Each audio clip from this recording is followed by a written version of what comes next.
Hey, what's good, everybody? It's me, your hero, Benjamin Banks, and you're watching Leveling Up with Benjamin Banks. And today we're reviewing American Horror Stories Episode 5, Val. And joining me, as always, on my reviews is my co-host from the Leveling Up with Benjamin Banks podcast, Trav, the Trash Man Martin. What is good with you, bro? Hey, I'm here this week, and unfortunately, I couldn't be here last week, even though I wish I could have. Hey, I love last week's episode. Oh, I've been enjoying all of these American Horror Stories. Like we said before, man, all it is Are You Afraid of the Dark, but with American Horror Story. But not every episode of Are You Afraid of the Dark is good.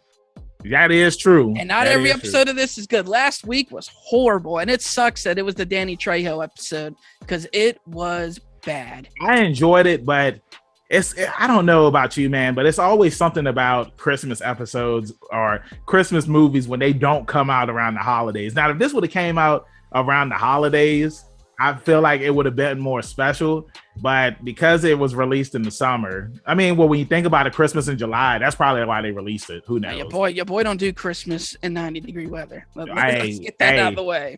Usually in July when I wrestle, I always wear my Christmas outfit because of Christmas in July. But, I did wrestle last weekend, and, me and Griff, we had the red, white, and blue for the Liberty Lottery.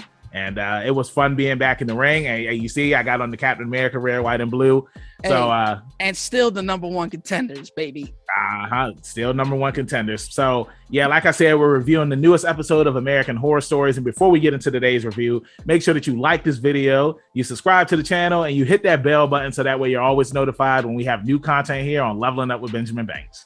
That's right. And as our boy D always says, podcast in the description. Make sure you like, follow, and subscribe, baby. That's right. So yeah, let's go ahead and get into it. This episode, I know that you had messaged me earlier, Trav, and you was just like, this episode was way better than last week's episode. Mm-hmm. And I agree with you. It was way better than last week's episode. It was a really good episode.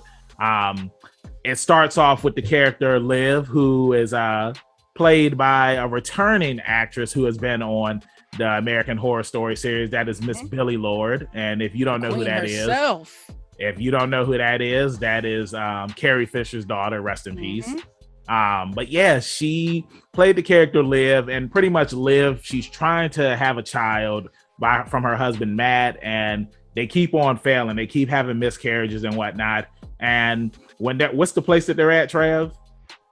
Talking about the facility? Fertility facility. Fertility facility. They're there, and one of the receptionists, she tells her like, hey, I understand that you keep on having bad luck. So she gives her this statue that she says that's been passed on through her family that's helped them have kids. And she said that she didn't need it because she wasn't trying to have kids, but maybe this might help her out. They take the statue home. She puts it underneath the bed. They do the was it Boom Chicka Wow Wow, and 16 months later she has a kid. Now, Trav, I don't know about you, and before I say get your opinion on this too, she starts also experiencing supernatural events and stuff like that. So she's kind of borderline crazy. But she thinks she is. She thinks she is, but we find out later on throughout the episode that she's not. But Trav, when I was watching this episode, I was getting Rosemary's Baby vibes, and what was the other thing? I can't remember. I know it was definitely Rosemary's Baby, and it was something else. But like, what did you think about the episode? I loved it, bro. Again, anything with Billy Lord, your boy gonna eat up. There's something about Billy's eyes that drives your boy Trav crazy. Hey, you need to slide in her DMs. Hey, it's a long way to slide there, buddy. But nah, I love this episode, man. I love the story. It had the chick from Halloween in it. Mm-hmm. Yeah, what's it called? I really, really love this episode, but a nice bounce back from last week, in my opinion. Yeah. I mean, I just thought that like overall, and I'm so mad I can't remember what else I was thinking of because I was watching this episode at the gym. But yeah, definitely Rosemary's Baby. I was expecting at the end that it was going to be revealed that it was the girl that had did something so that way that she could end up having the baby, because her husband was an actor, and then Rosemary's Baby, remember, he was an actor too. So it's like, I definitely feel that they did, pull some elements from that movie and used it in this story that they told for this week's episode. But we find out that the receptionist is actually Bernadette. She's having an affair with Matt, and what Matt and his friends have been doing is they've been gaslighting Liv so that way they can put her in the crazy house, so that way that Matt can have the child and then he can have all of her money, because Liv, she comes from a wealthy family. And when she finds out about all of this, she ends up going to Bernadette's house, and she gets like a sacrificial knife, and she ends up stabbing Matt. And because of this, she ends up getting sent to a crazy home. Now, before she, gets put down, well, not put down, but, locked away for good. Put down. Damn, my boy killed her off. Hey, bro. Hey, you know how it is in them crazy houses, man. Hey, we've seen Halloween. You saw what they, what they did to your boy Michael. I thought you was about to bring up Freddy Krueger, Dream Warriors. Oh, yeah. I was about to bring up. But no, but yeah, like she ended up actually getting a page from the book that Bernadette had in her house, because Bernadette, she didn't actually practice witchcraft or anything. Right. Like this was all just gaslighting, but she actually did have like a legit real books though. Yeah, and it's remember that episode of Supernatural where Dean and Sam, they went on a Hollywood movie set? Yes. And remember they actually had a book, and it had real it had the real language in it to summon demons and ghosts and stuff.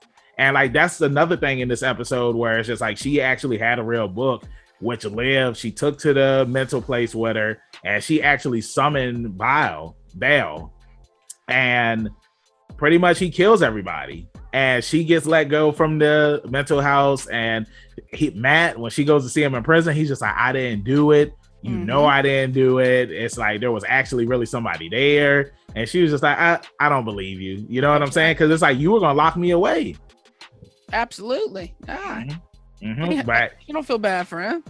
But what happened before the episode finished? Hey, that's right. So homegirl goes back to the house, and she gets a visit from the demon asking her to set him free. And she says, you got to do one thing for me. And that's give me that demon D right there. And she wanted another baby. She is crazy. Let's just she is. Yeah.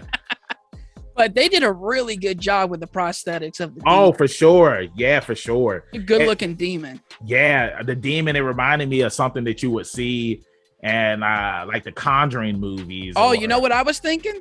Annabelle? No, Insidious. Yeah, well, thank you, Trav.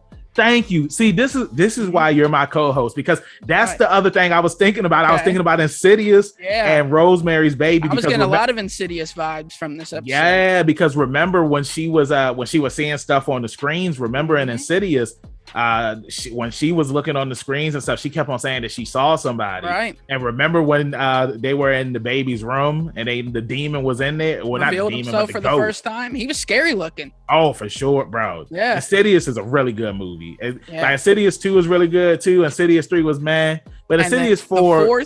The fourth one is okay. I think it's called Skeleton Key. It's okay.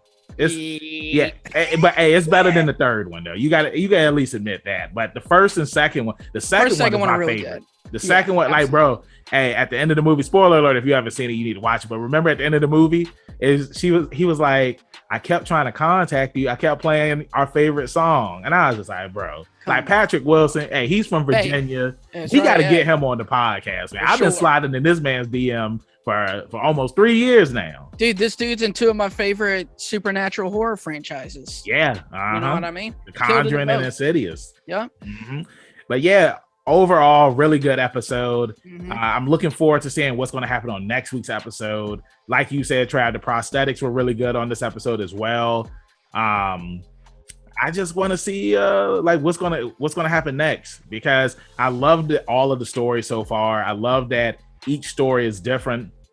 Something else too that I was expecting to happen in this episode was because like they were talking about witchcraft and all of that stuff. I was expecting to see some references to Coven. You know what I'm saying? Since in the first and second episode, we saw that they were in a murder house. And because all of these events take place in the American Horror Story universe, you know how they reuse certain elements from different stories. Right. So, I mean, when they started mentioning witchcraft and all of that stuff, that's what I thought was going to happen. But overall, like I said, really good episode. I'll give it an 8 out of 10. What about you, Trav? Yeah, I give it an 8 out of 10 too. That's exactly what your boy was going to get it. Okay. All right. Well, yeah. Well, let us know in the comments what you thought about this week's episode. Did you like it? Did you hate it? What do you think about American Horror Stories as a whole so far? Trav, let them know where they can find you at in social media land. That's right, man. You already know. You can find me on the Instagram as EK Audio. Then you can slide on over to the Twitter and find me at TravioSCK. And of course, man, where they going to find podcast number one hero at?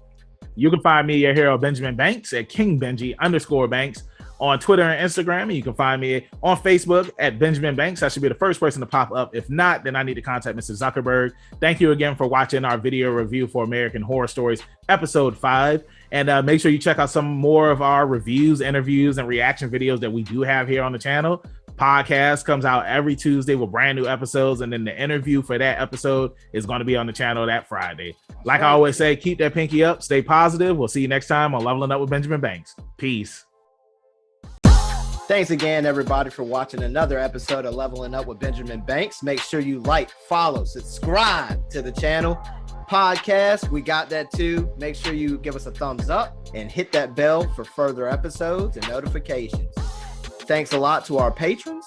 And if you don't mind, join the Patreon. We'll be having new specials coming up soon.